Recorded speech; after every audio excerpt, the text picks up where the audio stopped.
제가 통역해볼게요.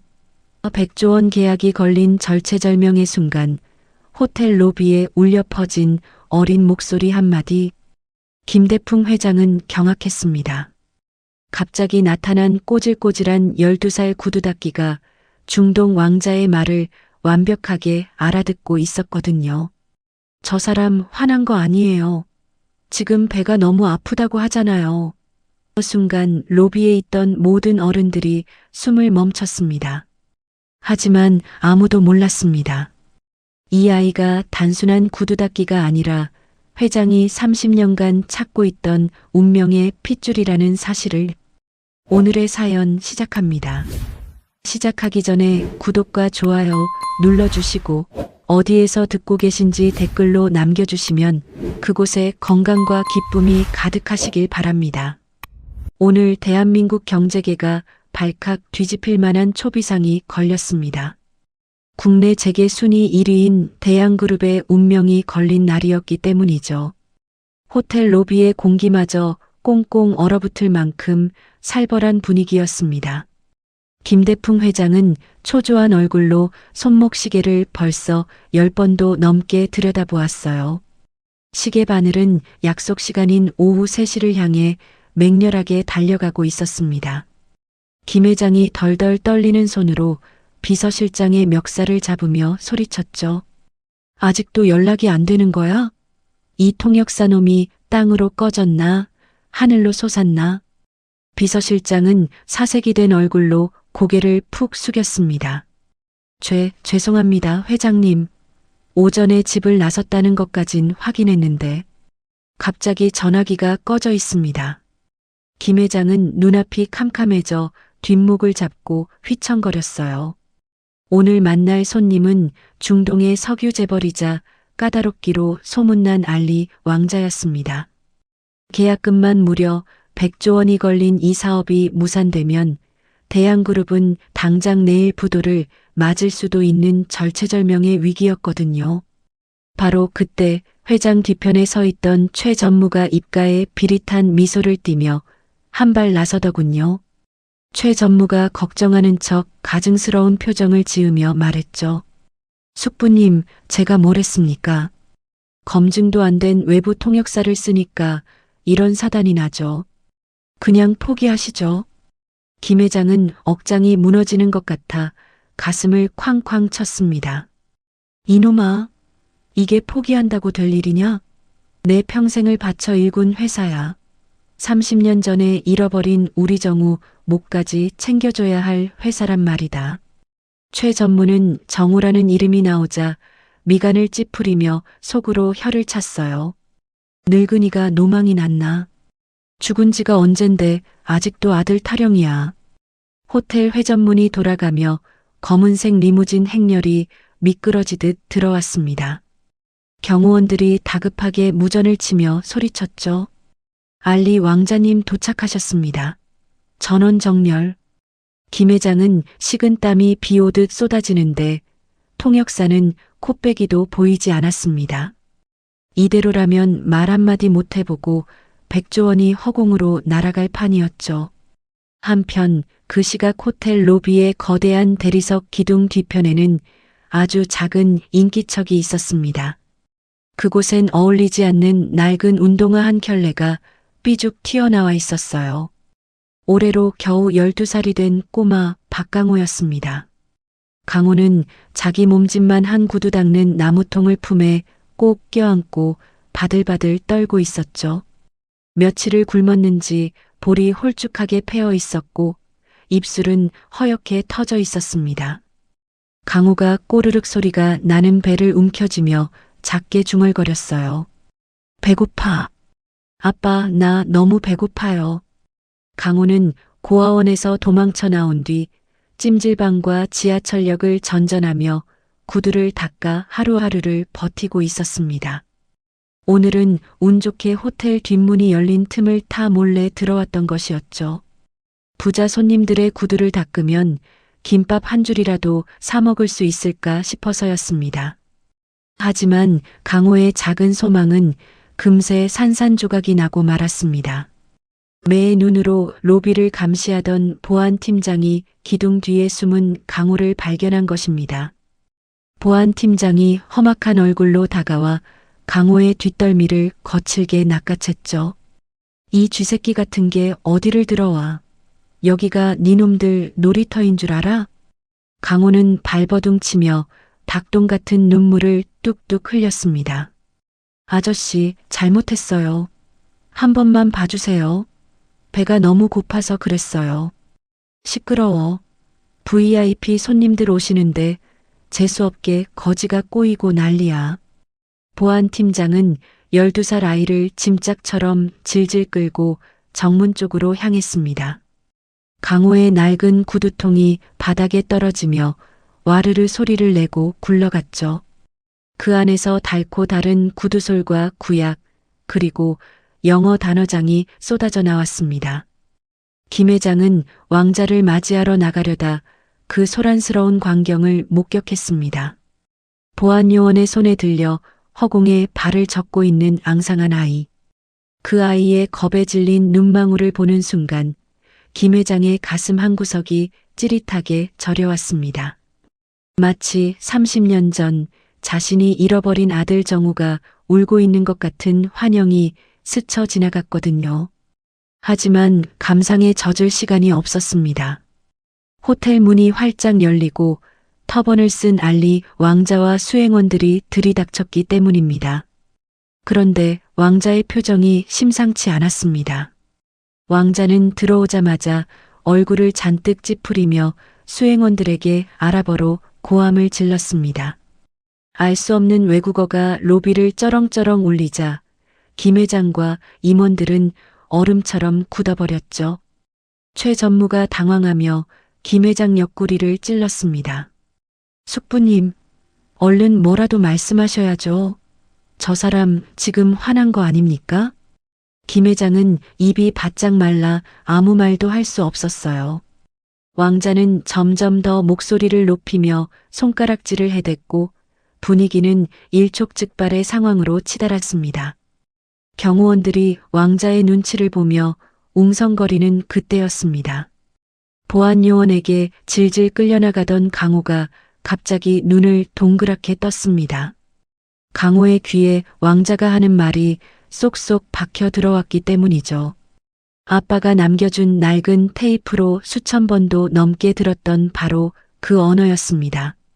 강호는 보안요원의 팔을 꽉 깨물고는 있는 힘껏 소리쳤습니다. 할아버지, 잠깐만요.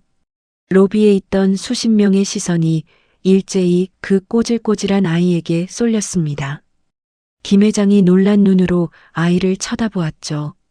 강호는 숨을 헐떡이며 똘망똘망한 눈으로 김 회장을 똑바로 바라보며 말했습니다. 저 사람 화난 거 아니에요. 지금 배가 너무 아프다고 하잖아요. 순간 로비에는 정적만이 감돌았습니다. 로비에 있던 수십 명의 어른들이 일제히 숨을 멈췄습니다. 호텔 바닥을 기어다니던 꼬마가 100조 원짜리 귀빈의 말을 알아들었다니 아무도 믿을 수 없었죠. 가장 먼저 정신을 차린 건 심술궂은 최 전무였습니다. 최 전무가 얼굴을 붉히며 보안팀장에게 삿대질을 해댔습니다. 뭐 하는 거야? 저 미친 꼬맹이가 헛소리 못하게 입 당장 틀어막아. 보안팀장이 당황하며 강호의 입을 거친 손으로 막으려 했습니다. 강호는 숨이 막혀 캑캑거리면서도 필사적으로 고개를 저으며 소리쳤어요. 진짜예요. 저 할아버지 지금 쓰러지기 직전이라고요. 그때였습니다. 꼿꼿하게 서서 고함을 지르던 알리 왕자가 갑자기 하는 외마디 비명을 질렀습니다. 그러더니 가슴을 부여잡고 바닥으로 쿵 하고 무릎을 꿇는 게 아니겠어요. 수행원들이 비명을 지르며 왕자를 부축하느라 로비는 순식간에 아수라장이 되었습니다. 김대풍 회장은 눈앞이 하얘지며 다리가 풀려 주저앉을 뻔했죠. 와, 왕자님, 도대체 왜 이러시는 겁니까? 의사 불러. 당장 구급차 불러. 김 회장이 고래고래 소리를 질렀지만 왕자는 식은땀을 줄줄 흘리며 고통스러워할 뿐이었습니다. 아무도 왕자가 어디가 아픈지 무엇이 필요한지 알지 못했으니까요. 그 절박한 순간 보안요원의 팔을 뿌리친 작은 그림자 하나가 왕자 앞으로 튀어나갔습니다. 바로 강호였습니다. 강호는 더러운 옷소매로 왕자의 식은땀을 닦아주며 또렷한 목소리로 말했습니다. 물론 한국말이 아닌 유창한 아랍어였죠. 아랍어 대사 할아버지, 많이 아프시죠? 명치가 꽉 막힌 것처럼 답답하신가요? 순간 고통에 몸부림치던 왕자의 눈이 휘둥그레졌습니다. 왕자는 믿기지 않는다는 표정으로 눈앞에 꼬질꼬질한 아이를 쳐다보았어요. 이영만리 타국당에서, 그것도 호텔 로비의 구두 닦기 꼬마가 자신의 모국어를 완벽하게 구사했으니까요. 왕자가 떨리는 손으로 강호의 작은 손을 잡으며 아랍어로 대답했습니다. 아랍어 대사 그래. 그렇단다. 급하게 먹은 음식이 얹힌 것 같구나. 숨을 못 쉬겠어. 강호는 고개를 끄덕이더니 곧장 뒤를 돌아 김 회장을 바라보았습니다. 그리고 다급하게 한국말로 통역을 시작했죠. 회장님, 왕자님이 오시기 전에 급하게 드신 고기가 체한 것 같대요. 숨쉬기가 힘드시다고 탄산수랑 소화제 좀 빨리 주세요. 김 회장은 멍하니 입을 벌리고 있다가 퍼뜩 정신을 차렸습니다. 비서실장, 뭐하고 있어? 당장 아이가 말한 대로 가져와. 호텔 직원들이 불이 나게 뛰어다니며 탄산수와 상비약을 가져왔습니다. 강호는 약병을 따서 고사리 같은 손으로 왕자의 입에 조심스럽게 넣어 주었습니다. 그리고 할머니가 가르쳐 주셨던 대로 왕자의 등과 손바닥을 야무지게 주무르기 시작했죠. 할아버지, 제가 손 따드릴까요? 그러면 금방 낫는데. 여기는 바늘이 없으니까 제가 꾹꾹 눌러드릴게요. 강호는 왕자의 엄지손가락과 검지손가락 사이를 땀이 나도록 지압했습니다. 5분이 지났을까요? 창백했던 왕자의 얼굴에 서서히 핏기가 돌아오기 시작했습니다. 왕자가 꺼억하고 시원하게 트림을 하자 지켜보던 모든 사람이 안도의 한숨을 내쉬었습니다. 왕자는 편안해진 얼굴로 호탕하게 웃으며 강호의 머리를 쓰다듬었죠. 그러고는 김 회장을 보며 엄지손가락을 치켜 세웠습니다. 왕자가 뭐라 말하자 강호가 수줍게 웃으며 통역했습니다. 회장님, 왕자님이 그러시는데요. 한국 최고의 기업이라더니 이런 꼬마 영재까지 숨겨두고 있을 줄은 몰랐대요. 김 회장의 얼굴이 화끈거렸지만 동시에 가슴 벅찬 안도감이 밀려왔습니다. 지옥 문턱까지 갔다가 천국으로 돌아온 기분이었거든요. 하지만 이 상황을 도저히 받아들일 수 없는 한 사람이 있었습니다. 바로 최 전무였죠. 최 전무는 씹다 뱉은 껌을 본 것처럼 인상을 구기며 중얼거렸습니다. 저 거지 같은 새끼가 다 된 밥에 재를 뿌려 감히 내 계획을 망쳐? 최 전무는 억지로 썩소를 지으며 강호에게 다가갔습니다. 야, 이 녀석아, 어른들 사업하시는데 끼어들지 말고 저기 가서 찌그러져 있어. 운 좋게 한 건 했나 본데 콩고물이라도 떨어질 줄 아냐? 최 전무가 강호의 어깨를 거칠게 밀치려는 순간이었습니다. 멈추거라. 천둥 같은 호통 소리가 로비를 쩌렁쩌렁 울렸습니다. 김대풍 회장이었습니다. 김 회장은 지팡이를 짚고 성큼성큼 걸어와 강호의 앞을 막아섰습니다. 그 거대한 등판이 12살 강호를 포근하게 감싸주었죠. 김 회장이 최 전무를 노려보며 차갑게 말했습니다. 너는 눈이 삐었느냐? 이 아이가 아니었으면 우리 회사는 오늘로 끝이었다. 아니, 숙부님. 하지만 저 녀석 꼴을 보십시오. 근본도 없는 구두닦기 아닙니까? 근본? 지금 그 잘난 근본 따지는 통역사는 어디 갔지? 수억 원을 주고 고용한 놈은 도망갔는데 이 아이가 우리를 살렸어. 김 회장은 바닥에 떨어진 강호의 구두통을 직접 집어들었습니다. 그리고 먼지를 툭툭 털어 강호에게 건네주며 허리를 굽혀 아이와 눈을 맞췄습니다. 가까이서 보니 아이의 얼굴은 떼국물이 줄줄 흘러 엉망이었지만 눈빛만큼은 밤하늘의 별처럼 초롱초롱했습니다. 김 회장은 알 수 없는 이끌림에 목소리가 저절로 부드러워졌습니다. 얘야, 이름이 뭐냐? 강호는 긴장해서 침을 꼴깍 삼키고는 대답했습니다. 박강호입니다. 12살이에요. 강호라. 강하고 호범한 이름이구나.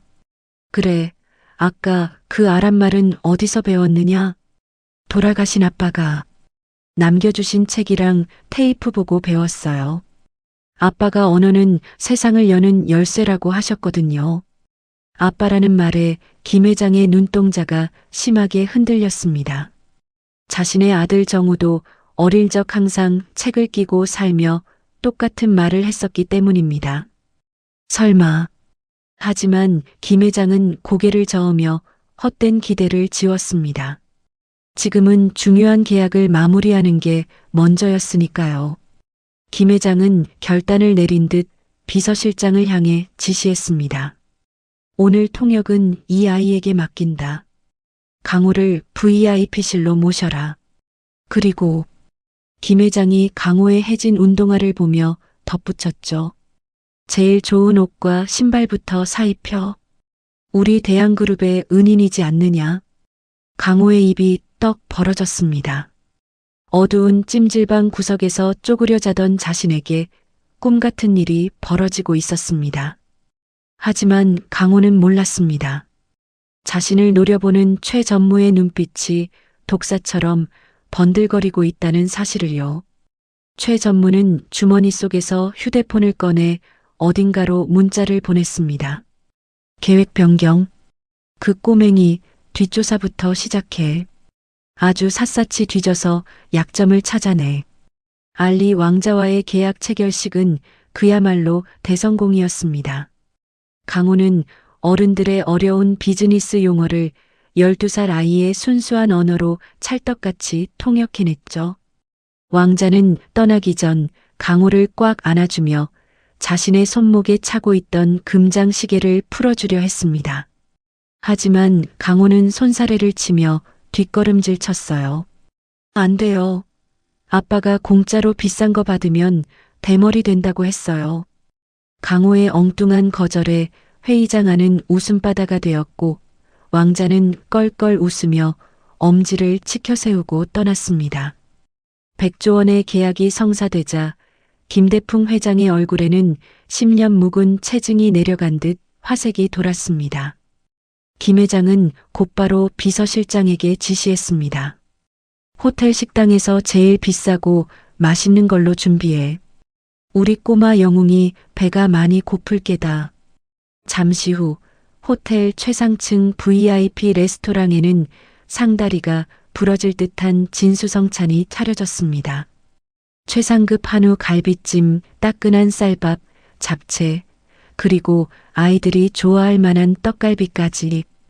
강호는 눈앞에 펼쳐진 음식들을 보며 눈을 떼지 못하고 침만 꼴깍꼴깍 삼켰습니다. 김 회장이 인자한 미소로 숟가락을 쥐어주며 말했죠. 어서 먹거라. 다 내 것이다. 그 말이 떨어지기가 무섭게 강호는 숟가락을 들고 허겁지겁 밥을 퍼넣기 시작했습니다. 얼마나 배가 고팠는지 씹지도 않고 밥을 마시는 수준이었죠.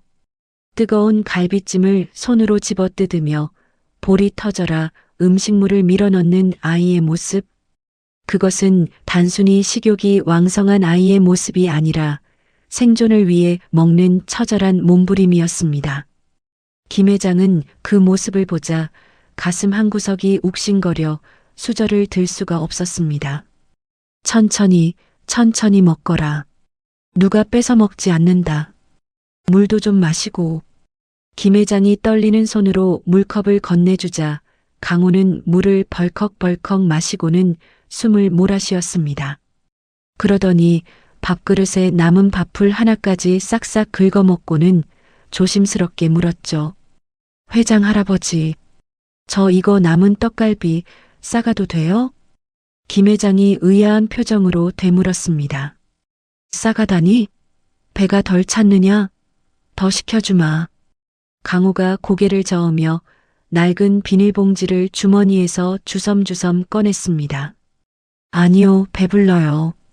근데 내일은 먹을 게 없으니까요.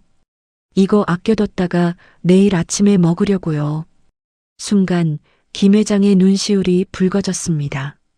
대한민국 최고 재벌 회장 앞에서 내일 굶을 걱정에 남은 반찬을 싸가겠다는 12살 아이. 김 회장은 목이 메어 잠시 말을 잇지 못했습니다. 너, 부모님은 어디 계시냐? 집은 어디고? 강호는 비닐봉지를 만지작거리며 덤덤하게 대답했습니다. 엄마는 저 낳고 바로 하늘나라 가셨대요. 아빠랑 둘이 살았는데 아빠도 작년에 병으로 돌아가셨어요. 살던 방은 월세가 밀려서 쫓겨났고요. 그동안은 찜질방에서 잤는데 돈이 다 떨어져서 어제부터는 지하철역에서 잤어요. 강호의 담담한 고백은 김 회장의 심장을 후벼 팠습니다. 자신의 손잡벌대는 아이가 어쩌면 내 잃어버린 손자일지도 모르는 나이의 아이가 길바닥에서 잤다니. 옆에서 듣고 있던 비서실장마저 눈물을 훔쳤습니다. 하지만 단 한 사람, 최 전무만은 팔짱을 낀 채 못마땅한 표정으로 혀를 찼죠. 쯧쯧, 딱하긴 하네. 비서실장, 이 아이한테 밥값으로 50만 원 쥐어주고 보내. 찜질방 가면 한 달은 버티겠지.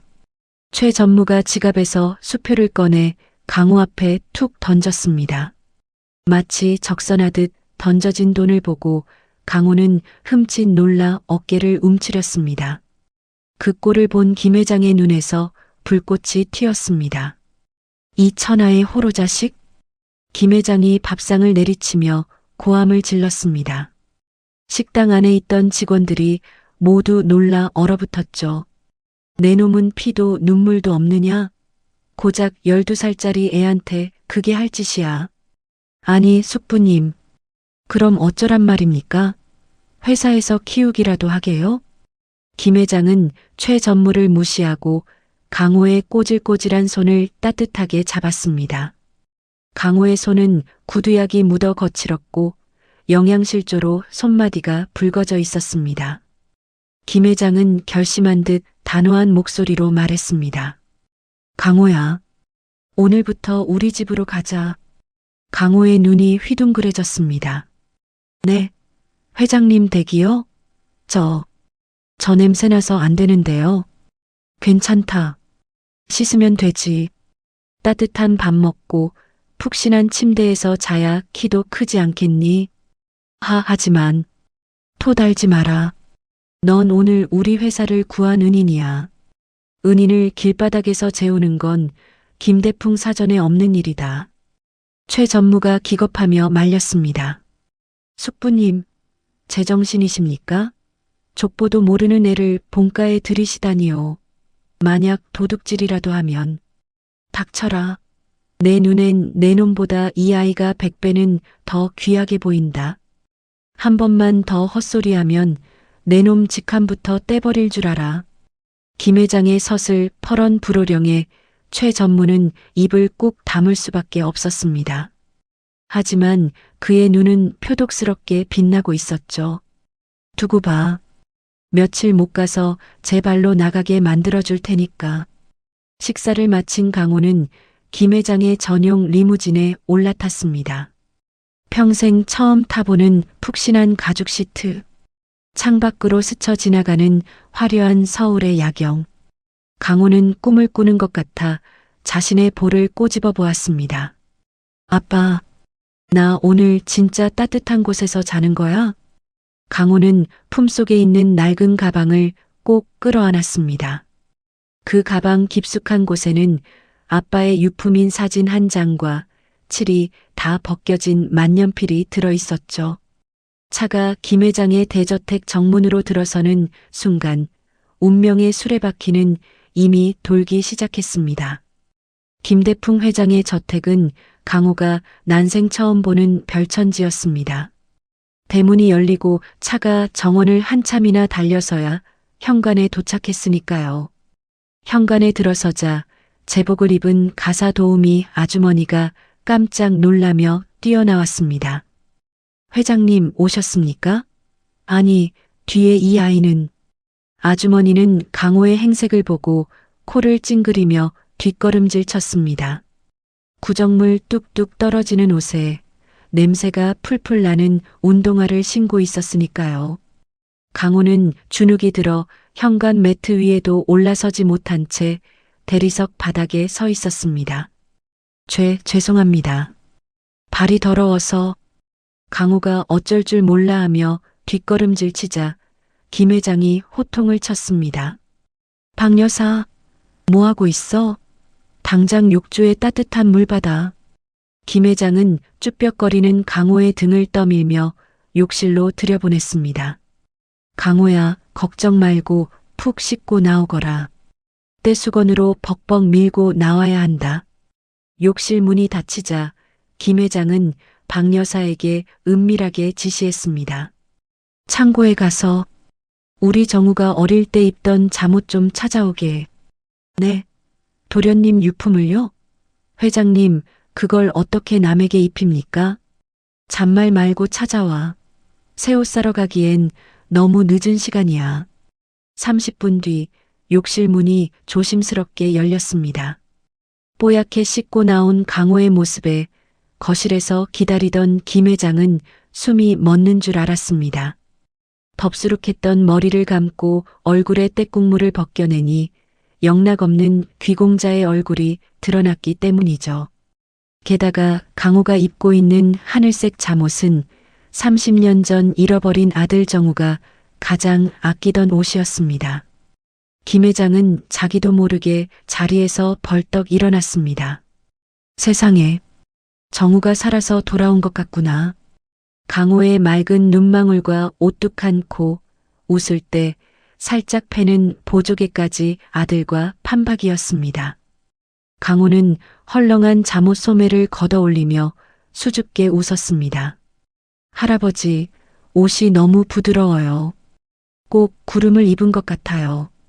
김 회장은 떨리는 손으로 강호의 젖은 머리카락을 쓰다듬었습니다. 그래, 아주 잘 어울리는구나. 너 내 아들 어릴 때랑 많이 닮았어. 정말이요? 우리 아빠도 제가 할아버지 닮았다고 했는데요. 뭐라고? 아빠가? 김 회장의 심장이 쿵 하고 내려앉으려는 찰나 불청객이 끼어들었습니다. 최전무였습니다. 최전무는 씻고 나온 강호를 보자마자 혐오스럽다는 표정을 감추지 않았습니다. 숙부님, 언제까지 이 거지 노름을 하실 겁니까? 씻겨놨더니 이제야 좀 사람 꼴 같긴 하네요. 강호는 최 전무의 표독스러운 눈빛에 놀라 김 회장 뒤로 쏙 숨었습니다. 김 회장이 지팡이로 바닥을 쿵 찍으며 소리쳤습니다. 네 이놈, 애 듣는데 주둥이 조심 못해? 당장 내 방으로 꺼져. 최 전무는 이를 갈며 2층으로 올라갔지만 순순히 물러날 위인이 아니었습니다. 그날 밤 모두가 잠든 깊은 새벽이었습니다.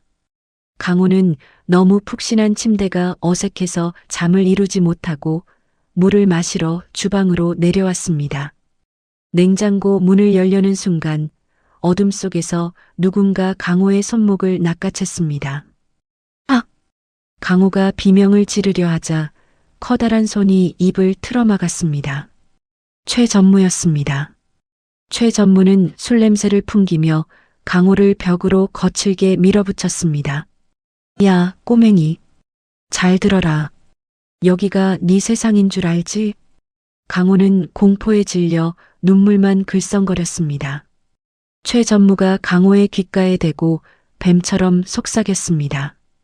회장님이 지금은 내 재롱에 속아서 오냐오냐 하는 것 같지만 넌 그냥 장난감이야. 실증 나면 바로 쓰레기통에 버려질 운명이라고. 우읍. 내일 아침에 뜨면 제 발로 기어나가. 쥐도 새도 모르게 묻어버리기 전에. 최 전무는 강호의 이마를 손가락으로 툭툭 치고는 비틀거리며 사라졌습니다. 강호는 다리가 풀려 차가운 주방 바닥에 주저앉았습니다. 무서웠습니다. 따뜻한 밥도 부드러운 잠옷도 다 꾸민 것만 같았습니다. 강호는 방으로 도망쳐 들어와 아빠의 가방을 끌어안고 이불 속에서 덜덜 떨었습니다. 아빠, 나 무서워. 그냥 다시 찜질방 갈까? 강호는 가방 깊숙한 곳에서 아빠의 사진과 낡은 만년필을 꺼내 손에 쥐었습니다. 이것만이 유일하게 자신을 지켜주는 부적 같았으니까요. 그때 방문이 조용히 열렸습니다. 김 회장이었습니다. 김 회장은 강호가 자는지 확인하러 들어왔다가 이불 속에서 흐느끼는 소리를 들은 것이었죠. 강호야, 안 자고 뭐 하느냐? 화들짝 놀란 강호가 이불을 덮으려다 손에 쥐고 있던 만년필을 바닥에 툭 하고 떨어뜨렸습니다. 만년필은 대굴대굴 굴러가 김 회장의 발치에 멈췄습니다. 김 회장은 허리를 굽혀 만년필을 집어들었습니다. 은색 몸체에 용무늬가 새겨진 아주 특이한 만년필이었죠. 김 회장의 눈동자가 지진이 난 것처럼 흔들리기 시작했습니다. 이건, 그것은 전 세계에 단 3자루밖에 없는 김 회장이 직접 주문 제작해 아들에게 준 성인식 선물이었기 때문입니다. 김대풍 회장은 바닥에서 주운 만년필을 쥔 채 마치 감전이라도 된 듯 온몸을 부들부들 떨었습니다. 만년필 뚜껑에는 K, D, P라는 김 회장의 이니셜과 아들 정우의 생일이 선명하게 각인되어 있었기 때문이죠. 김 회장이 갈라지는 목소리로 쥐어짜듯 물었습니다. 강호야, 이 만년필 도대체 어디서 났느냐? 강호는 할아버지의 심상치 않은 표정에 겁을 먹고 이불 끝을 만지작거렸습니다. 그게 아빠가 주신 거예요. 아빠가 제일 아끼던 보물이라고 했어요. 김 회장의 눈동자가 걷잡을 수 없이 흔들렸습니다. 아빠, 내 아빠 이름이 혹시 정우냐? 김정우? 강호가 고개를 갸웃거리며 대답하려는 찰나였습니다. 숙부님, 여기서 뭐하고 계십니까? 열린 문틈으로 최 전무가 들이닥쳤습니다. 최 전무는 김 회장의 손에 들린 만년필을 보자마자 본능적으로 상황이 잘못 돌아가고 있음을 감지했습니다. 그 만년필이 김 회장이 잃어버린 아들에게 준 유일한 정표라는 걸 최 전무도 똑똑히 알고 있었거든요. 최 전무의 머리가 비상하게 돌아갔습니다. 이게 밝혀지면 끝장이다. 저 녀석 입을 막아야 해. 최 전무는 다짜고짜 강호에게 달려들어 멱살을 잡았습니다. 이 쥐새끼 같은 놈, 기어이 손버릇이 나오는구나. 강호는 영문도 모른 채 침대 밖으로 질질 끌려 나왔습니다. 으악, 아저씨 왜 그러세요? 저 아무 짓도 안 했어요. 김 회장이 당황하며 최 전무를 말렸습니다. 이게 무슨 짓이야? 나라, 아이가 아빠 유품이라지 않느냐? 최 전무는 억울하다는 표정으로 김 회장을 보며 소리쳤습니다. 숙부님, 속으시면 안 됩니다. 저 만년필, 제가 어제 숙부님 서재 장식장에서 본 겁니다. 김 회장은 순간 머리를 한 대 얻어맞은 듯 멍해졌습니다. 뭐라고? 서재에 있었다고? 네. 기억 안 나십니까? 며칠 전에 청소 아줌마가 구석에서 찾았다고 올려뒀잖아요. 숙부님이 이게 왜 여기 있지 하면서 두셨잖습니까? 그것은 새빨간 거짓말이었습니다. 하지만 김 회장은 최근 들어 건망증이 심해진 탓에 자신의 기억을 온전히 믿을 수 없었습니다. 김 회장이 혼란스러운 눈빛으로 만년필과 강호를 번갈아 보았죠. 그랬던가? 내가 이걸 서재에 뒀던가? 최 전무는 기회를 놓치지 않고 쐐기를 박았습니다. 그럼요. 제가 똑똑히 봤습니다. 그런데 이 녀석이 밤손님처럼 몰래 들어와서 훔쳐간 겁니다. 강호는 너무 억울해서 가슴이 터질 것 같았습니다. 아니에요. 거짓말이에요. 이건 우리 아빠 가방에 계속 있었던 거예요. 시끄러워. 어디서 거짓말을 해? 100조 원짜리 계약을 도왔다고 봐주니까 아주 기고만장해졌구나. 최 전무는 강호의 낡은 가방을 낚아채 바닥에 패대기 쳤습니다. 가방이 열리며 낡은 옷가지와 영어 사전, 그리고 필통들이 와르르 쏟아졌죠. 최 전무는 발로 강호의 물건들을 짓밟으며 윽박질렀습니다. 빈민가에서 굴러먹던 버릇을 못 고치고 감히 회장님 물건에 손을 대? 강호는 바닥을 기어다니며 짓밟힌 아빠의 물건들을 주워 담았습니다. 하지 마세요. 우리 아빠 냄새나는 옷이란 말이에요. 강호의 눈에서 굵은 눈물방울이 뚝뚝 떨어져 카펫을 적셨습니다. 그 처참한 모습을 보던 김 회장의 가슴이 찢어질 듯 아파왔습니다. 비록 도둑질을 했다고 해도 저렇게 우는 아이를 보니 마음이 약해진 것이죠. 김 회장이 무거운 목소리로 입을 열었습니다. 그만해라. 물건은 찾았으니 됐다. 숙부님, 그냥 두면 안 됩니다. 경찰에 넘겨야죠. 이런 싹수는 초장에 잘라야 합니다. 그만하라고 했다. 내 집에서 경찰차 부르는 꼴 보고 싶으냐? 김 회장의 호통에 최 전무는 씩씩거리며 물러섰습니다. 김 회장은 차갑게 식은 눈으로 강호를 내려다보았습니다. 실망감과 배신감이 뒤섞인 눈빛이었죠.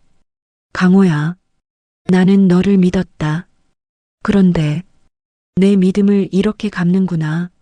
할아버지, 진짜 아니에요. 저 안 훔쳤어요. 됐다. 변명은 듣고 싶지 않다. 내일 날이 밝는 대로 이 집에서 나가거라. 김 회장은 만년필을 도로 주머니에 넣고는 뒤도 돌아보지 않고 방을 나갔습니다. 방 안에는 억울함에 오열하는 강호와 비릿한 미소를 짓는 최 전무만 남았습니다. 최 전무는 강호의 앞에 쪼그려 앉아 비아냥거렸습니다. 맞지? 핏줄도 아닌 놈이 설치면 이렇게 되는 거야. 주제 파악 좀 하고 살지 그랬냐? 최 전무는 강호의 머리를 손가락으로 툭 밀고는 유유히 사라졌습니다. 강호는 엉망이 된 방 한가운데 덩그러니 남겨졌습니다.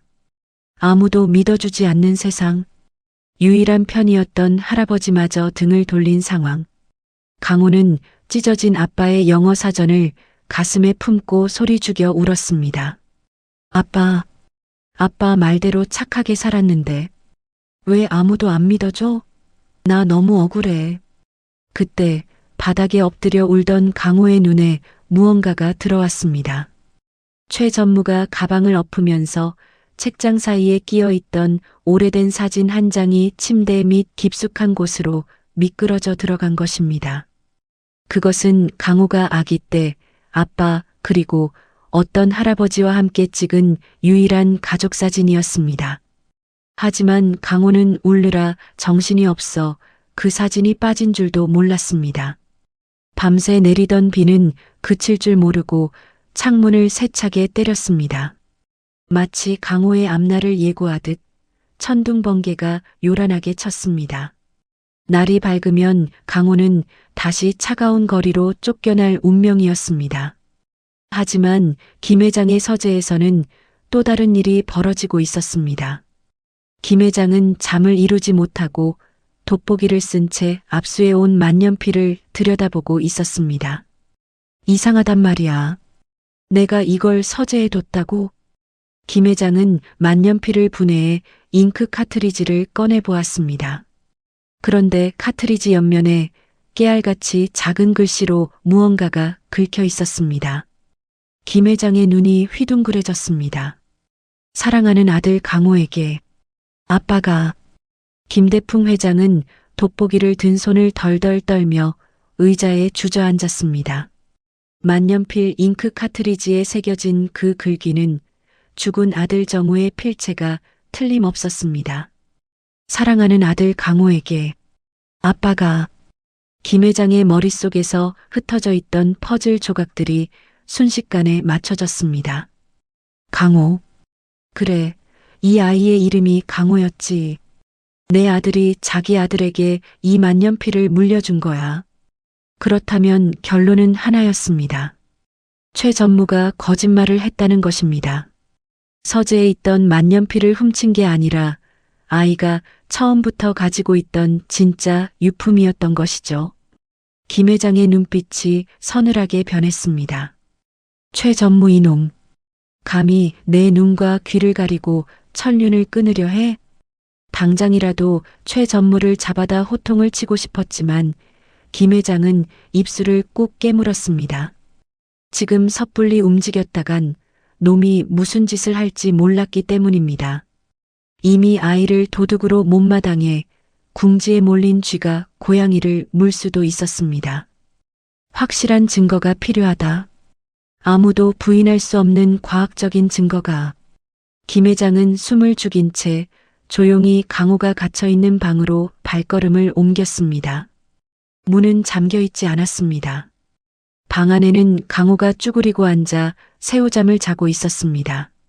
눈가에는 눈물 자국이 말라붙어 있었고 품에는 아까 짓밟힌 아빠의 영어 사전을 꼭 안고 있었죠. 김 회장은 숨조차 크게 쉴 수 없었습니다. 자는 아이의 얼굴을 보니 영락없는 자신의 아들 정우였습니다. 김 회장은 떨리는 손으로 강호의 베개맡에 떨어진 머리카락 몇 가닥을 조심스럽게 집어들었습니다. 그리고 자신의 머리카락도 하나 뽑아 미리 준비한 하얀 손수건에 함께 쌌습니다. 강호야, 미안하다. 할아비가 못나서 너를 바로 알아보지 못했구나. 김 회장은 속으로 피눈물을 흘리며 방을 빠져나왔습니다. 다음 날 아침이 밝았습니다. 거실은 무거운 침묵에 휩싸여 있었죠. 최 전무는 아침부터 승리의 미소를 지으며 강호의 등을 떠밀고 있었습니다. 야, 빨리 안 나가? 아침밥이라도 얻어먹고 갈 생각이었냐? 강호는 현관 앞에서 신발을 신으며 자꾸만 2층을 올려다보았습니다. 할아버지에게 마지막 인사라도 하고 싶었기 때문입니다. 그때 2층 계단에서 김 회장이 내려왔습니다. 강호의 얼굴이 밝아지며 입을 열었습니다. 할아버지. 하지만 김 회장의 반응은 얼음장처럼 차가웠습니다. 김 회장은 강호를 쳐다보지도 않고 최 전무에게 쌀쌀맞게 말했습니다. 뭘 꾸물거리고 있어? 당장 내보내지 않고. 강호는 그 말에 가슴이 철렁 내려앉았습니다. 할아버지, 저 진짜 안 훔쳤어요. 한 번만 믿어주세요. 강호가 울먹이며 매달렸지만 김 회장은 지팡이로 바닥을 쾅 내리쳤습니다. 듣기 싫다. 내 집에서 도둑놈은 키우지 않아. 썩 꺼져라. 김 회장은 일부러 더 모질게 소리쳤습니다. 옆에서 지켜보는 최 전무를 안심시키기 위해서였죠. 최 전무는 회장의 반응에 입꼬리가 귀에 걸릴 듯 좋아했습니다. 들었지? 회장님 화나시기 전에 썩 꺼져. 최 전무는 강호의 뒷덜미를 잡아 대문 밖으로 내동댕이 쳤습니다. 비가 추적추적 내리는 아침이었습니다. 강호는 진흙탕 바닥에 철퍼덕 넘어졌습니다. 무릎이 까져 피가 났지만 아픔보다 마음이 더 시렸습니다. 할아버지, 안녕히 계세요. 강호는 빗물에 젖은 채 절뚝거리며 저택을 빠져나갔습니다. 대문이 닫히는 소리가 쿵 하고 강호의 심장을 때렸습니다. 그 모습을 2층 창문 커튼 뒤에서 지켜보던 김 회장은 가슴을 움켜쥐고 오열했습니다. 아가, 조금만 참거라. 할아비가 금방 데리러 가마. 내 목숨을 걸고 널 찾으러 갈게. 강호가 시야에서 사라지자마자 김 회장은 칠작전을 방불케 하는 행동을 개시했습니다. 평소 이용하던 회사 병원이 아닌 아주 먼 지방에 있는 사설 유전자 분석센터에 전화를 걸었죠. 그리고 가장 믿을 수 있는 운전기사에게 손수건을 건넸습니다. 박 기사, 자네만 알고 있어야 해. 이걸 가지고 지금 당장 대전으로 가게 해. 회장님, 이게 뭡니까? 내 핏줄을 확인할 마지막 열쇠야. 최 전무는 물론이고 비서실장에게도 비밀이다. 목숨 걸고 다녀와. 네, 알겠습니다. 박 기사가 뒷문을 통해 은밀히 빠져나갔습니다. 김 회장은 그제야 긴 숨을 내쉬며 의자에 기대 앉았습니다. 이제 결과가 나올 때까지 하루만 버티면 되는 일이었습니다. 하지만 김 회장은 간과한 것이 하나 있었습니다. 집안 곳곳에 최 전무가 심어놓은 눈과 귀가 있다는 사실을요. 주방에서 일하던 막내 도우미가 화장실에 숨어 문자를 보내고 있었습니다. 전무님, 방금 박 기사님이 회장님 심부름으로 대전에 급히 내려갔습니다. 무언가 비밀스러운 물건을 챙기셨습니다. 회사 집무실에서 보고를 받은 최 전무의 표정이 순식간에 악마처럼 일그러졌습니다. 뭐? 대전? 거기에 국내 최고의 유전자 분석센터가 있는데. 최 전무는 책상 위에 있던 유리잔을 벽에 던져 산산조각 냈습니다. 이 영감탱이가 날 속였어? 겉으로는 쫓아내는 척하고 뒤로는 친자 검사를 해? 최 전무는 즉시 어딘가로 전화를 걸었습니다. 그의 목소리에는 살기가 가득했습니다. 어이, 김 실장. 지금 당장 대전으로 가는 고속도로에 애들을 풀어. 박 기사 차를 막아야 해. 사고를 내서라도 그 물건 뺏어와. 그리고 아까 쫓겨난 그 꼬맹이 어디로 갔는지 당장 찾아내. 이번엔 확실하게 처리해야겠어. 비는 그칠 줄 모르고 더욱 거세게 쏟아졌습니다. 쫓겨난 강호는 비를 피할 곳을 찾지 못해 골목길 처마 밑에 쪼그려 앉아 있었습니다. 젖은 옷이 살에 달라붙어 뼈가 시리도록 추웠습니다. 강호는 입술이 파랗게 질린 채 품속에 있는 아빠의 사진이 젖을까봐 옷으로 꽁꽁 감쌌습니다. 아빠, 너무 추워요. 할아버지는 나 미워하나 봐요.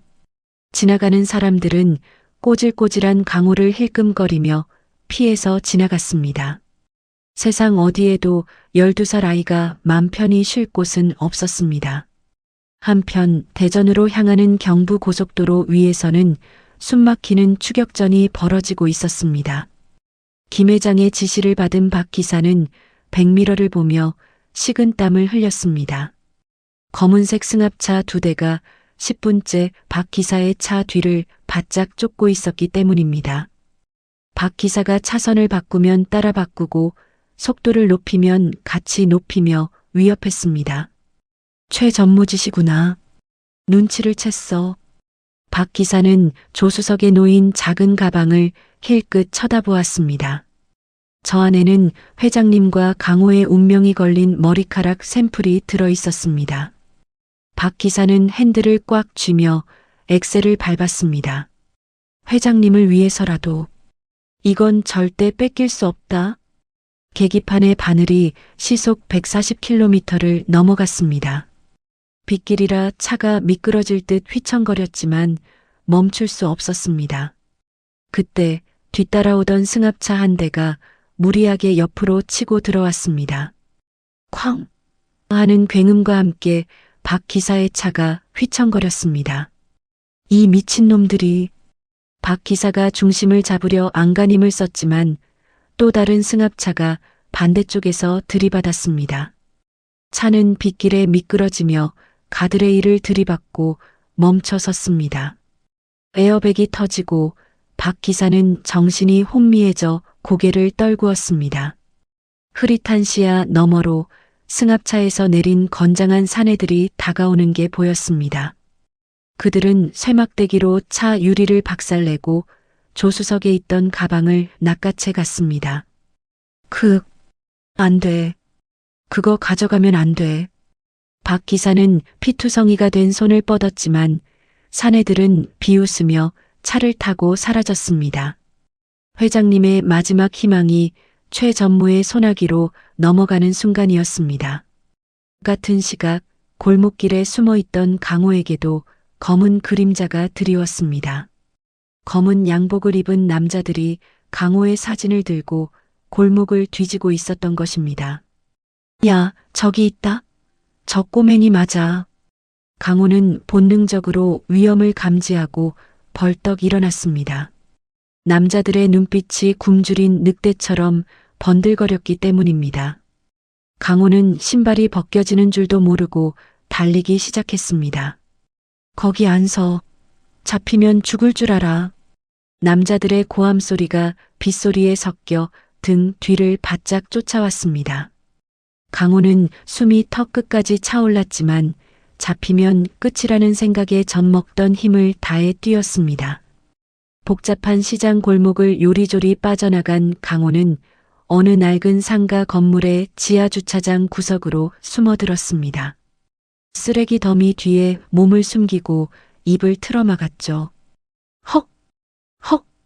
심장이 터질 것 같아 눈앞이 핑 돌았습니다. 남자들의 발소리가 점점 가까워졌습니다. 어디로 갔어? 이 쥐새끼가 빠르기도 하네. 잘 찾아봐.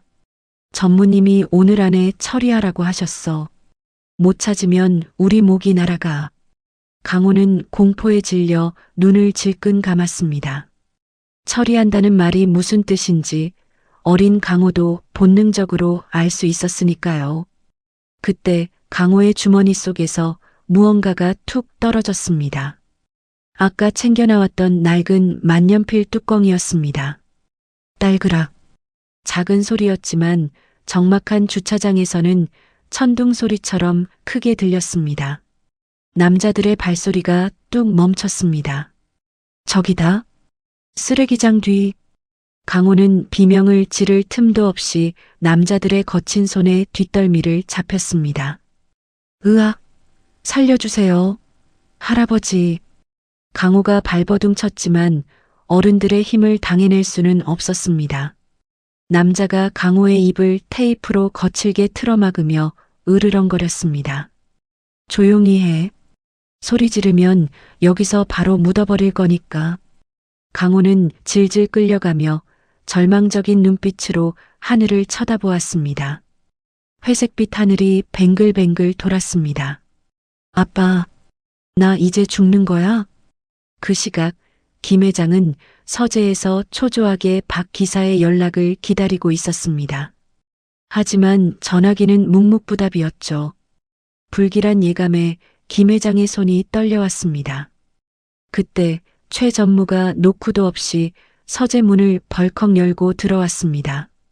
그의 손에는 박 기사가 가져갔던 바로 그 가방이 들려 있었습니다. 김 회장의 얼굴이 사색이 되었습니다. 최 전무가 가방을 책상 위에 툭 던지며 비릿하게 웃었습니다. 숙부님, 이걸 찾으십니까? 박 기사가 빗길에 사고가 좀 났더군요. 칠칠 맞게 이런 중요한 걸 흘리고 다니고 말입니다. 김 회장은 가슴을 부여잡고 신음을 토했습니다. 네, 이놈. 박 기사는 무사하냐? 글쎄요. 숨은 붙어 있는 것 같던데 병원 밥 좀 오래 먹게 생겼습니다. 최 전무는 의기양양하게 가방에서 머리카락이 든 손수건을 꺼내 흔들었습니다. 이런 걸로 친자 확인이라도 하려 하셨습니까? 꿈 깨십시오. 어차피 그놈은 가짜입니다. 최 전무는 라이터를 켜더니 김 회장이 보는 앞에서 머리카락 뭉치를 태워버렸습니다. 화르륵. 불길과 함께 김 회장의 마지막 희망이 재가 되어 사라졌습니다.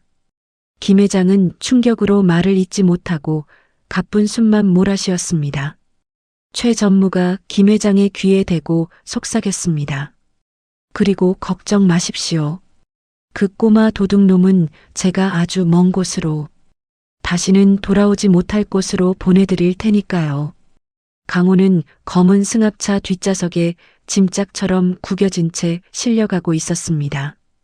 양옆에는 덩치 큰 남자들이 강호를 짓누르고 있었고 입에는 테이프가 감겨 있었죠.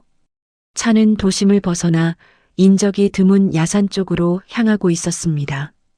강호는 공포에 질려 사시나무 떨듯 떨었지만 머릿속은 빠르게 돌아가고 있었습니다.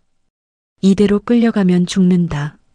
아빠가 호랑이 굴에 들어가도 정신만 차리면 산다고 했어. 강호는 눈동자를 굴려 차 안을 살폈습니다. 남자들은 강호가 어린애라 방심했는지 휴대폰으로 게임을 하거나 담배를 피우고 있었죠.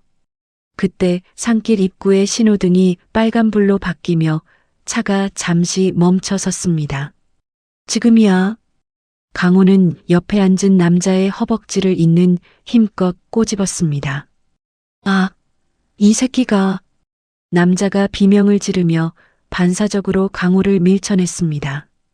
그 틈을 타 강호는 다람쥐처럼 몸을 비틀어 문고리를 잡아당겼습니다. 철컥.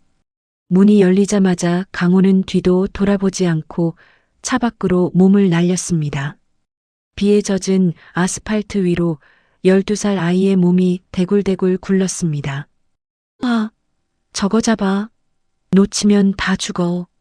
납치범들이 차 문을 열고 뛰쳐나왔지만 강호는 이미 가드레일을 넘어 숲속으로 사라진 뒤였습니다. 가시던 불에 옷이 찢어지고 살이 긁혔지만 아픔을 느낄 새도 없었습니다. 강호는 맨발로 산길을 미친 듯이 달리고 또 달렸습니다. 얼마나 달렸을까요? 강호의 눈앞에 익숙한 동네가 보이기 시작했습니다. 갈 곳이 없던 강호의 발길이 본능적으로 향한 곳은 바로 김대풍 회장의 저택이었습니다.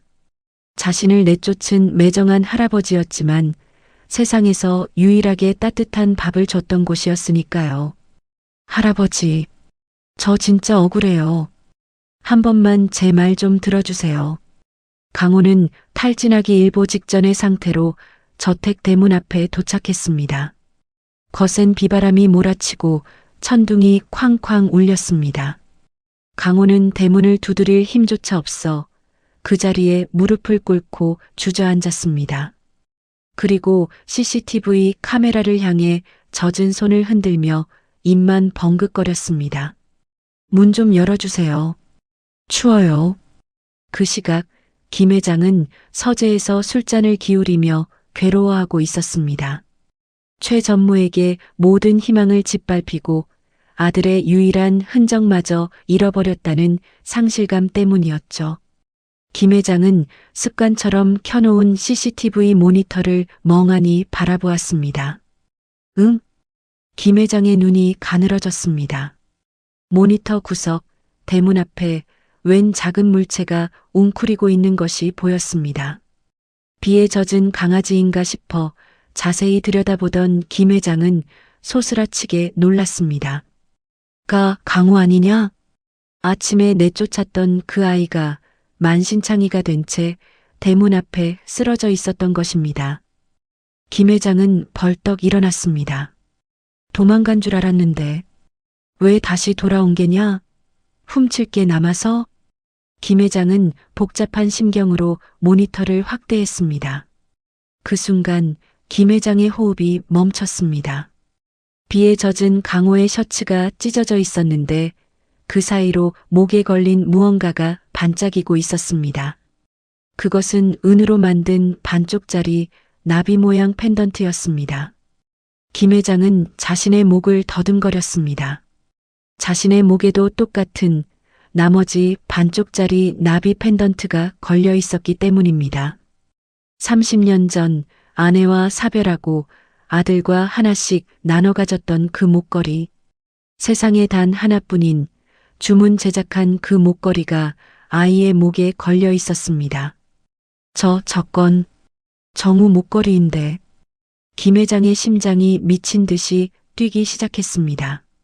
머리카락 유전자 검사는 조작될 수 있어도 저 목걸이는 조작할 수 없는 물건이었습니다. 게다가 아이가 만신창이가 되어 돌아왔다는 건 누군가에게 쫓기고 있다는 뜻이기도 했습니다. 김 회장은 직감했습니다. 최전무, 내 놈이 아이를 죽이려 했구나. 그래서 아이가 살려고 여기로 도망친 거야. 김 회장은 지팡이를 집어 던지고 맨발로 뛰쳐나갔습니다. 비서실장, 경호원들 다 깨워. 당장 대문 열어. 김 회장의 고함 소리에 잠들어 있던 저택이 발칵 뒤집혔습니다. 김 회장은 비를 맞으며 대문으로 달려가 쓰러진 강호를 끌어안았습니다. 강호는 이미 의식을 잃어가고 있었습니다. 할아버지, 저 안 훔쳤어요. 믿어주세요. 강호가 가쁜 숨을 몰아쉬며 마지막 힘을 짜내어 중얼거렸습니다. 김 회장의 눈에서 뜨거운 눈물이 쏟아져 강호의 얼굴을 적셨습니다. 김 회장은 떨리는 손으로 강호의 목걸이를 확인했습니다. 자신의 목걸이를 꺼내 맞대어 보자 두 개의 조각이 딸깍 소리를 내며 완벽한 나비 모양으로 합쳐졌습니다. 의심할 여지가 없는 확실한 핏줄의 증거였습니다. 김 회장은 빗속에서 강호를 으스러져라 껴안고 목 놓아 울부짖었습니다. 아이고, 내 새끼, 내가 미쳤지. 내 손으로 내 새끼를 죽일 뻔했구나. 회장님, 아이가 열이 불덩이입니다. 뒤따라온 비서실장이 다급하게 외쳤습니다. 김 회장의 눈빛이 순식간에 맹수처럼 변했습니다. 그는 저택 안을 향해, 아니 그 안에 있을 최전무를 향해 살기 어린 목소리로 소리쳤습니다. 당장 병원으로 간다. 그리고 보안팀장은 지금 즉시 최전무 그놈을 내 방에 감금해. 감히 내 핏줄을 건드려? 오늘 밤 그놈의 목을 쳐야겠다. 김 회장은 축 늘어진 강호를 직접 안아들고 리무진으로 뛰어들었습니다. 진짜 반격은 이제부터 시작이었습니다. 강호가 눈을 뜬 곳은 하얀 천장이 보이는 병실이었습니다. 코끝을 찌르는 알코올 냄새 대신 은은한 꽃향기가 났습니다. 강호는 무거운 눈꺼풀을 깜빡이며 옆을 돌아보았습니다. 그곳에는 김대풍 회장이 퉁퉁 부은 눈으로 강호의 손을 꼭 잡고 앉아 있었습니다. 강호가 갈라지는 목소리로 힘겹게 입을 열었습니다. 할아버지, 여기 천국이에요? 저 죽었어요? 김 회장은 그 말에 가슴이 미어지는 것 같아 강호의 손을 얼굴에 비비며 흐느꼈습니다. 아니다. 아가, 여기는 병원이야. 내가 살았다. 할아비가 널 살렸어. 강호는 안도감보다 두려움이 앞서 몸을 움츠렸습니다. 저 경찰 아저씨는요? 저 감옥 가요? 만년필 진짜 안 훔쳤는데. 죽다 살아나서도 억울함을 호소하는 아이의 모습에 김 회장은 참았던 눈물을 왈칵 쏟았습니다. 김 회장은 주머니에서 반쪽짜리 펜던트가 합쳐진 목걸이를 꺼내 강호의 눈앞에 보여주었습니다. 안다. 다 안다. 훔친 게 아니라 원래 내 것이었지. 내 아비가 너한테 준 것이 맞아. 강호의 눈이 휘둥그레졌습니다. 이게 왜 합쳐져 있어요? 김 회장이 떨리는 목소리로 강호의 머리를 쓰다듬으며 말했습니다. 내가 내 친할아버지다. 내 아빠 정우가 내 잃어버린 아들이야. 우리가 가족이란다. 네, 할아버지가요? 진짜요? 그래. 널 못 알아보고 쫓아내서 미안하다. 이 못난 할아비를 용서해다오. 김 회장은 12살 손자를 끌어안고 어린아이처럼 엉엉 울었습니다. 강호도 할아버지의 품에서 그동안 참았던 설움을 모두 토해냈습니다. 으앙, 할아버지, 저 너무 무서웠어요. 아저씨들이 저 죽인다고 했어요. 병실 밖에서 대기하던 의료진과 경호원들도 눈시울을 붉히며 고개를 돌렸습니다. 그때 병실 문이 열리고 병원장이 직접 서류 봉투를 들고 들어왔습니다. 가장 빠르고 정확하게 진행된 유전자 검사 결과지였습니다. 병원장이 김 회장에게 90도로 인사하며 서류를 건넸습니다. 회장님, 축하드립니다. 친손자가 확실합니다. 일치율 99.99%입니다. 김 회장은 서류를 펼쳐 친자관계 성립이라는 붉은 도장을 확인했습니다. 이제 세상 누구도 부정할 수 없는 완벽한 내 핏줄이었습니다. 김 회장의 눈빛이 순식간에 매섭게 변했습니다. 손자를 찾았으니 이제 손자를 죽이려 했던 악마를 심판할 차례였기 때문입니다. 김 회장은 강호를 눕히고 이불을 덮어주었습니다. 강호야, 푹 자고 있거라. 할아비가 쓰레기를 좀 치우고 오마. 김 회장은 병실을 나서자마자 차가운 목소리로 비서실장에게 물었습니다. 최 전무 그놈 어디 있나? 네, 현재 본사 지하 보안실에 감금해 두었습니다. 입에 거품을 물고 난동을 부리고 있습니다. 가자. 내 손으로 끝장을 내주마. 잠시 후 본사 지하 보안실. 의자에 묶여있는 최 전무는 김 회장이 들어오자마자 악을 썼습니다. 숙부님, 이게 무슨 짓입니까? 제가 대양그룹 전무입니다. 인권 유린으로 고소할 겁니다. 김 회장은 대꾸할 가치도 없다는 듯 최 전무 앞에 테이블에 유전자 검사 결과지를 던졌습니다. 탁! 최 전무는 서류를 보자마자 꿀먹은 벙어리처럼 입을 다물었습니다. 하지만 곧바로 표정을 바꾸며 억지 웃음을 지었죠. 아, 친손자가 맞군요. 다행입니다. 저는 혹시나 가짜일까봐 회장님을 위해서 그런 겁니다. 나를 위해서 내 손자를 납치하고 죽이려 했느냐? 네, 납치라니요. 오해입니다. 저는 그냥 집으로 돌려보내려 했던 겁니다. 최 전무는 끝까지 오리발을 내밀었습니다. 증거가 없을 거라고 확신했기 때문입니다. 하지만 김 회장은 품속에서 녹음기를 꺼내 재생 버튼을 눌렀습니다. 지지직거리는 소음과 함께 최 전무의 목소리가 흘러나왔습니다. 아까 쫓겨난 그 꼬맹이 어디로 갔는지 당장 찾아내. 이번엔 확실하게 처리해야겠어. 최 전무의 얼굴이 사색이 되었습니다. 그것은 자신의 신복인 김 실장에게 했던 통화 내용이었으니까요. 이게 어떻게? 보안실 문이 열리고 포승줄에 묶인 김 실장이 고개를 숙인 채 들어왔습니다. 김 회장이 차갑게 웃으며 말했죠. 내 놈 밑에 있는 사람들이 언제까지나 내 편일 줄 알았느냐? 김 실장은 이미 모든 걸 자백했다. 최 전무는 그제야 덜덜 떨며 무릎을 꿇었습니다. 숙부님, 잘못했습니다. 한 번만 용서해 주십시오. 제가 잠시 미쳤었습니다. 김 회장은 지팡이로 최 전무의 어깨를 쿡 찌르며 말했습니다. 용서? 내 놈이 감히 내 핏줄을 건드리고 용서를 바래? 넌 감옥에서 평생 콩밥이나 먹게 될 거다. 숙부님, 제발요. 살려주십시오. 비서실장, 경찰 불러. 납치교사, 살인 미수, 그리고 회사 공금 횡령까지 싹 다 넘겨. 최 전무는 질질 끌려나가며 괴성을 질렀습니다. 이건 무효야. 내가 누군지 알아. 난 대양그룹 핏줄이라고.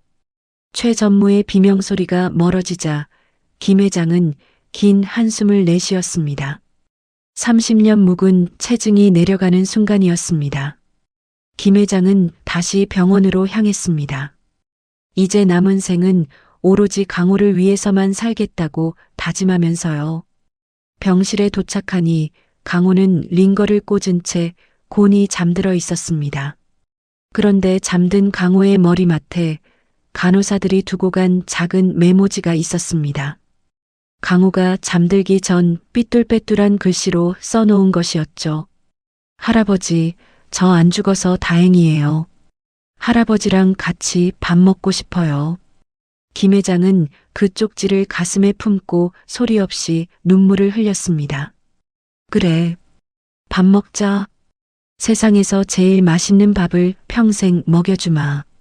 창밖에는 언제 비가 왔냐는 듯 맑은 햇살이 병실 안을 환하게 비추고 있었습니다.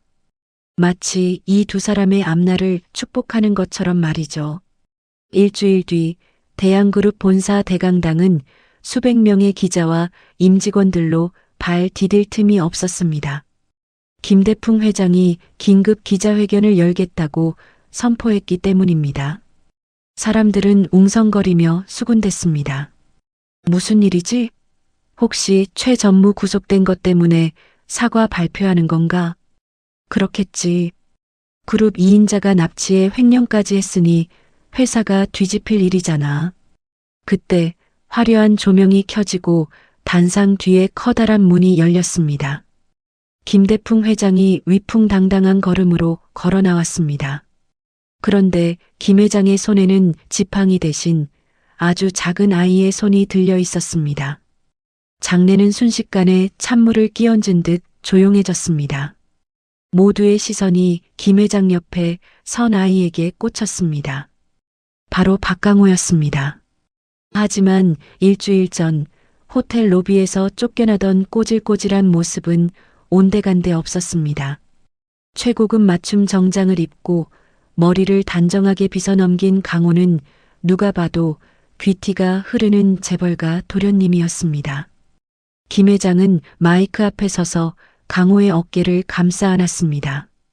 그리고 떨리지만 확신에 찬 목소리로 입을 열었습니다. 존경하는 국민 여러분, 그리고 사랑하는 임직원 여러분. 오늘 저는 제 인생에서 가장 기쁜 소식을 전하려 합니다. 카메라 플래시가 번개처럼 터지기 시작했습니다. 강호는 눈이 부셔 눈을 깜빡였지만 할아버지의 손을 꽉 잡고 의젓하게 서 있었습니다. 지난 30년간 저는 잃어버린 아들 정우를 가슴에 묻고 살았습니다. 그런데 하늘이 제 기도를 들어주셨습니다. 김 회장은 잠시 말을 멈추고 강호를 애틋하게 바라보았습니다. 이 아이가 제 죽은 아들의 핏줄이자 대양그룹의 유일한 적통인 제 친손자 김강호입니다. 와! 기자들의 탄성과 질문 세례가 폭포수처럼 쏟아졌습니다. 회장님, 사실입니까? 유전자 검사는 마친 겁니까? 그 아이가 며칠 전 호텔에서 통역을 했던 그 영재입니까? 김 회장은 여유로운 미소로 대형 스크린을 가리켰습니다. 스크린에는 유전자 일치율 99.99%라는 결과지와 강호와 김 회장이 반쪽 펜던트를 맞추고 있는 사진이 띄워졌습니다. 의심의 여지가 없는 완벽한 증거였습니다. 그 시각 서울 구치소의 차가운 독방. 최 전무는 쇠창살 너머로 들려오는 TV 소리에 귀를 기울이고 있었습니다. 뉴스 앵커의 목소리가 비수처럼 날아와 꽂혔습니다. 속보입니다.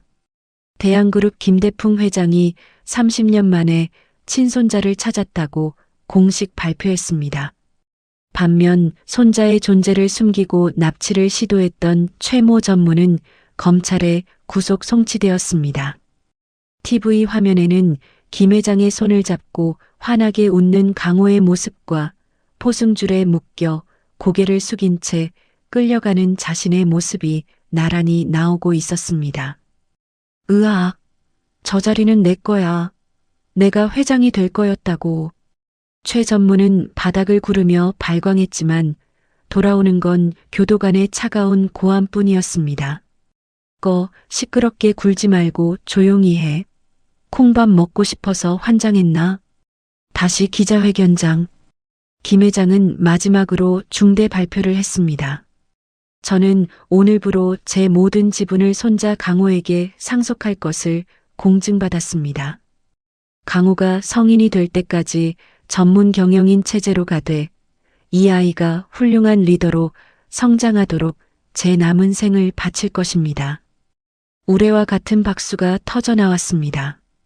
강호는 얼떨떨했지만 할아버지가 시킨 대로 배꼽 인사를 꾸벅했습니다. 자, 잘 부탁드립니다. 열심히 배우겠습니다. 12살 아이의 순수하고 당찬 인사에 어른들은 아빠 미소를 지으며 환호했습니다. 기자회견이 끝나고 대기실로 돌아온 강호는 다리에 힘이 풀려 주저앉았습니다. 후아, 할아버지, 다리가 오징어처럼 흐물흐물해요. 김 회장은 껄껄 웃으며 강호를 안아 올렸습니다. 우리 강호 아주 잘했다. 대장부처럼 씩씩하더구나. 내 아들 정우보다 훨씬 낫다. 그때 비서실장이 다가와 정중히 고개를 숙였습니다. 도련님, 댁으로 모실 차가 준비되었습니다. 그리고 부탁하신 물건도 찾아왔습니다. 강호의 눈이 반짝였습니다. 비서실장이 건넨 것은 며칠 전 납치될 때 잃어버렸던 낡은 구두통이었습니다. 김 회장이 의아해하며 물었습니다. 강호야, 저 낡은 건 왜 찾은 게냐? 이제 구두는 안 닦아도 되는데. 강호는 구두통을 소중히 쓰다듬으며 말했습니다. 이거 아빠가 처음 만들어준 장난감이었거든요. 그리고 제가 힘들 때 밥 먹게 해준 고마운 친구예요. 이거 보면서 잊지 않을래요. 배고팠던 거, 추웠던 거. 그래서 나중에 저처럼 힘든 사람들 도와줄 거예요. 김 회장은 망치로 머리를 맞은 듯한 충격을 받았습니다. 고작 12살짜리 아이의 입에서 나올 수 있는 말이 아니었기 때문입니다. 김 회장은 강호를 와락 끌어안았습니다. 그래, 그래야지. 내 말이 100번 옳다. 내가 나보다 훨씬 큰 그릇이구나. 리무진을 타고 집으로 돌아가는 길. 창밖으로 보이는 서울거리는 여전했지만 강호의 세상은 완전히 바뀌어 있었습니다. 강호는 차창에 비친 자신의 모습을 보며 작게 속삭였습니다. 아빠, 보고 있어? 나 이제 안 울 거야. 할아버지랑 행복하게 살 거야. 하늘에 있는 아빠가 빙그레 웃는 듯 구름 사이로 햇살이 쏟아져 내려와 강호의 얼굴을 비추었습니다. 따스한 햇살이 내리쬐는 경기도의 한 추모공원. 검은색 세단 한 대가 미끄러지듯 멈춰 서고 김대풍 회장과 강호가 차에서 내렸습니다.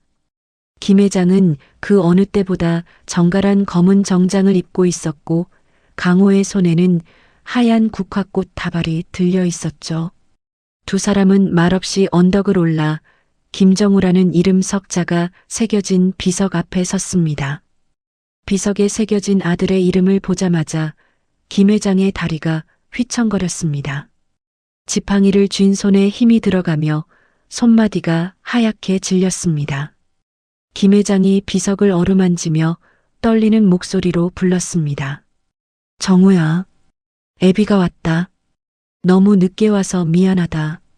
바람이 불어와 김 회장의 흰 머리카락을 헝클어뜨렸습니다.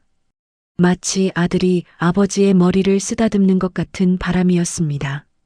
김 회장은 참았던 눈물을 터뜨리며 비석 앞에 무릎을 꿇었습니다. 내가 죄인이다. 너를 잃어버리고 내가 밖에서 그 고생을 하며 죽어갈 때 애비는 따뜻한 밥이나 먹고 살았구나. 회한의 눈물이 비석을 적셨습니다.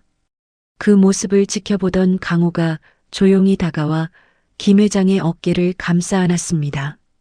고사리 같은 손이 할아버지의 떨리는 등을 토닥였습니다. 할아버지, 울지 마세요. 아빠는 할아버지 원망 안 했어요. 매일 할아버지 보고 싶다고 했는걸요.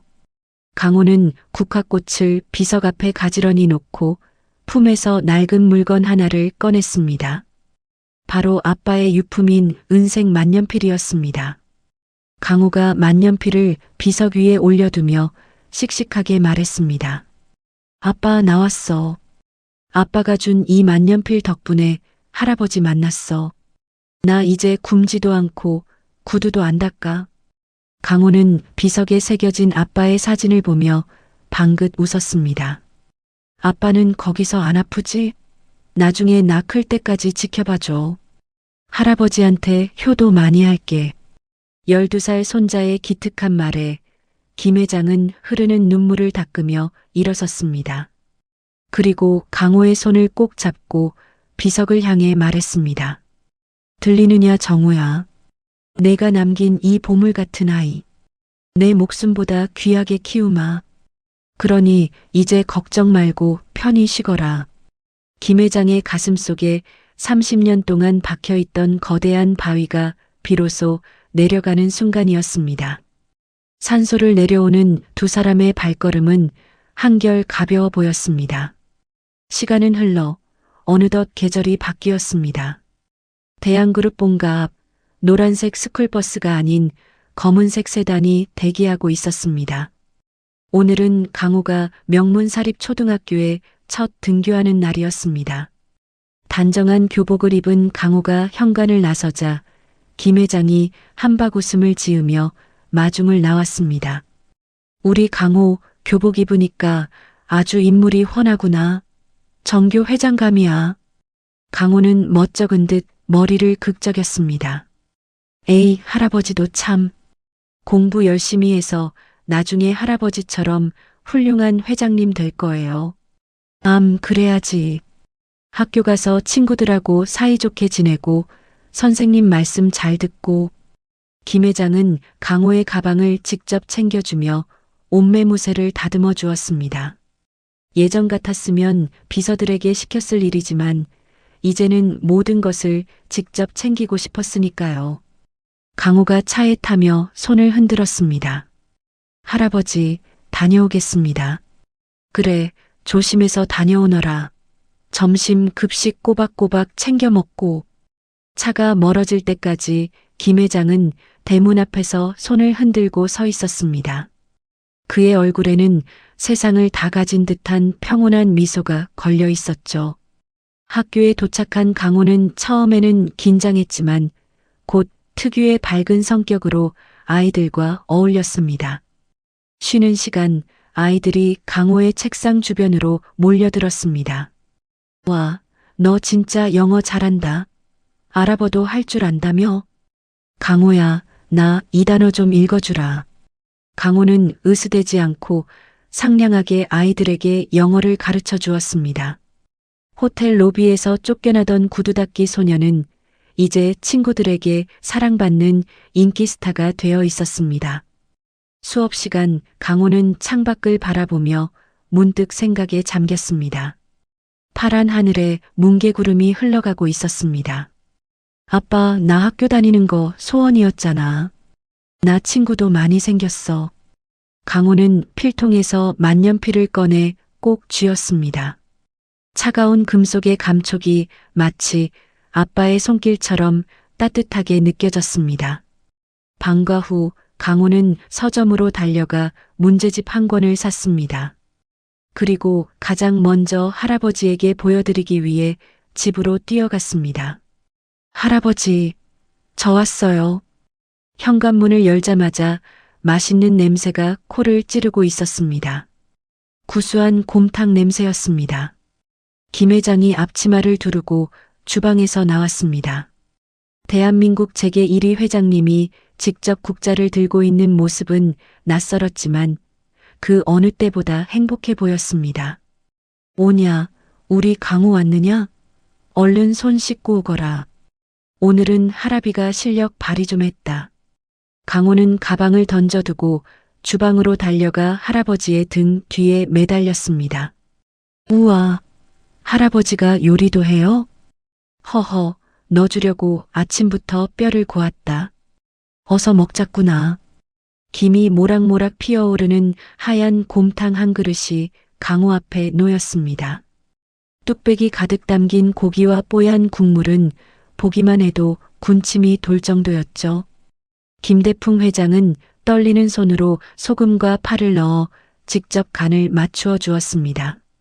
재계의 제왕이라 불리는 그 손이 손자의 밥그릇 앞에서는 한없이 다정하고 조심스러웠습니다. 자, 뜨거우니 호호 불어서 먹거라. 고기도 많이 건져 먹고. 강호는 숟가락으로 국물을 한 입 떠먹더니 눈을 동그랗게 떴습니다. 우와, 할아버지, 진짜 맛있어요. 호텔에서 먹었던 스테이크보다 100배는 더 맛있어요. 김 회장은 아이처럼 잘 먹는 강호의 모습에 흐뭇한 미소를 감추지 못했습니다. 허허, 입맛에 맞는다니 다행이구나. 많이 먹거라. 솥에 아직 한가득 있다. 강호는 밥 한 공기를 국물에 턱 말아서 깍두기를 얹어 크게 한 입 먹었습니다. 볼이 미어터져라 오물거리는 그 모습은 보는 사람마저 배부르게 만들었죠. 김 회장은 문득 지난날이 떠올라 가슴이 뭉클해졌습니다. 불과 한 달 전만 해도 강호는 호텔 식당에서 남은 밥을 비닐봉지에 싸가려던 아이였습니다. 내일 먹을 끼니가 없어서 배고픔이 무서워서 벌벌 떨던 그 작은 손. 하지만 이제는 따뜻한 집에서 가족의 사랑 속에서 걱정 없이 밥을 먹고 있습니다. 김 회장은 숟가락을 내려놓고 강호의 손을 지그시 잡았습니다. 강호야, 미안하구나. 그리고 고맙다. 강호가 밥풀 묻은 입으로 고개를 갸웃거렸습니다. 뭐가요? 너를 진작 찾지 못해서 미안하고 이렇게 건강하게 바르게 자라줘서 고맙다. 에이, 할아버지도 참. 지난번에도 말했잖아요. 저 이제 진짜 행복하다고요. 강호는 씩씩하게 웃으며 김 회장의 밥그릇에 고기 한 점을 올려주었습니다. 할아버지도 많이 드세요. 그래야 오래오래 살아서 저 장가가는 것도 보시죠. 그래, 그래야지. 내가 장가가서 증손자 낳을 때까지 내가 악착같이 버티마. 식탁 위에는 훈훈한 웃음꽃이 피어났습니다. 한편 악행을 일삼던 최 전무의 소식은 뉴스에서 짧게 전해졌습니다. 모든 재산을 몰수당하고 징역 20년을 선고받았다는 소식이었죠. 감옥 독방에서 차가운 밥을 먹으며 그는 평생 자신의 죄를 뉘우쳐야 할 것입니다. 권선징악. 착한 사람은 복을 받고 악한 사람은 벌을 받는다는 세상의 이치가 증명된 셈입니다. 식사를 마친 후 김 회장과 강호는 거실 소파에 나란히 앉아 과일을 먹었습니다. 창밖에는 한방눈이 펑펑 내리고 있었지만 집안은 난로보다 더 따뜻했습니다. 강호가 벽난로 위에 놓인 가족 사진을 바라보며 말했습니다. 사진 속에는 김 회장과 어린 시절의 아들 정우, 그리고 지금의 강호가 합성되어 나란히 웃고 있었죠. 할아버지, 아빠가 지금 우리 보고 있겠죠? 보고 있고 말고. 아마 하늘나라에서 춤이라도 추고 있을 게다. 강호는 김 회장의 품에 파고들며 물었습니다. 할아버지, 저는요. 나중에 커서 할아버지처럼 멋진 회장님이 될래요. 오냐, 넌 나보다 훨씬 훌륭한 회장이 될 거다. 그런데 어떤 회장이 되고 싶으냐? 강호는 잠시 고민하더니 눈을 반짝이며 대답했습니다. 구두 닦는 사람도 청소하는 사람도 모두 소중하게 대하는 회장님이요. 그리고 돈 없어서 밥 굶는 아이들이 없는 세상을 만들고 싶어요. 김 회장은 코끝이 찡해져 강호를 꽉 끌어안았습니다. 자신이 평생 돈을 버느라 놓쳤던 가치를 12살 손자가 가르쳐주고 있었으니까요. 그래, 우리 강호 말이 맞다. 내가 만들 세상은 분명 지금보다 더 따뜻할 거야. 할아버지가 옆에서 도와주실 거죠? 물론이지. 내 모든 걸 걸고 너를 도울 거다. 두 사람은 새끼손가락을 걸고 엄지 도장까지 꾹 찍으며 약속했습니다. 거실 한 구석에 놓인 낡은 구두통 위로 따스한 조명이 비치고 있었습니다.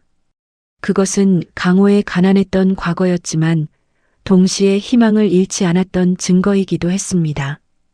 이제 그 구두통은 박물관의 보물처럼 소중히 간직될 것입니다. 김 회장이 강호의 이마에 뽀뽀해주며 속삭였습니다. 사랑한다, 내 강아지. 저도 사랑해요, 할아버지. 창밖에는 차가운 겨울바람이 불고 있었지만 두 사람이 있는 이 집은 영원한 봄날 같았습니다. 먼 길을 돌아 다시 만난 핏줄. 서로의 빈자리를 채워주며 두 사람은 비로소 완벽한 가족이 되었습니다. 구두닦기 소년 박강우와 대기업 총수 김대풍 회장. 두 사람의 행복한 동행은 앞으로도 아주 오랫동안 계속될 것입니다. 여러분, 오늘 12살 강우와 할아버지의 기적 같은 재회 이야기 어떻게 들으셨나요? 차가운 빗속을 헤매던 아이가 따뜻한 곰탕 한 그릇을 앞에 두고 활짝 웃는 마지막 장면에서 저도 모르게 가슴이 뭉클해지고 눈시울이 붉어졌습니다. 비록 지금 우리네 삶이 강우가 겪었던 겨울처럼 춥고 고단할지라도 언젠가는 반드시 따뜻한 봄날이 찾아올 것이라 믿습니다. 착한 마음은 결코 배신하지 않고 가족의 정은 그 어떤 시련보다 강하다는 것을 다시 한번 깨닫는 시간이었습니다. 오늘 밤 여러분의 댁내에도 강훈의 집처럼 따뜻한 온기와 행복이 가득하기를 진심으로 기원합니다. 이야기를 끝까지 들어주신 분이 계시다면 잘 들었다고 댓글 하나만 남겨주세요. 감사합니다. 시작하기 전에 구독과 좋아요 눌러주시고 어디에서 듣고 계신지 댓글로 남겨주시면 그곳에 건강과 기쁨이 가득하시길 바랍니다.